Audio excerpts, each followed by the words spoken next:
ഇന്നിവിടെ പരിചയപ്പെടുത്താൻ പോകുന്നത് കോവയ്ക്ക കൊണ്ടുള്ള തോരനെക്കുറിച്ചാണ്. ഇതിനാവശ്യമായ ഇൻഗ്രീഡിയൻസ്: 2 കപ്പ് കോവയ്ക്ക ചെറുതായി അരിഞ്ഞത്, ഒരു സവാള വലിയ കഷ്ണമായി മുറിച്ചെടുത്തത്, 1/4 ടീസ്പൂൺ ജീരകം, 1/4 ടീസ്പൂൺ മഞ്ഞൾപ്പൊടി, 4 അല്ലി വെളുത്തുള്ളി, 4 അല്ലി ചെറിയ ഉള്ളി, 1/2 കപ്പ് തേങ്ങ ചിരകിയതാണ്.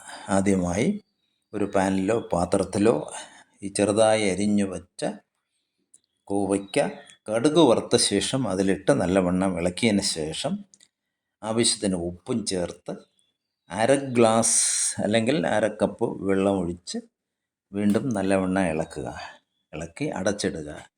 2-3 മിനിറ്റ് കഴിഞ്ഞതിന് ശേഷം വലുതായി അരിഞ്ഞ സവാള അതിലിട്ട് വീണ്ടും ഇളക്കി അടച്ചു വയ്ക്കണം. വെന്ത ശേഷം ഈ ഇൻഗ്രീഡിയൻസ് എല്ലാം കൂടി ചതച്ചോ അരച്ചോ ഇതിലിട്ട് നല്ലവണ്ണം ഇളക്കണം.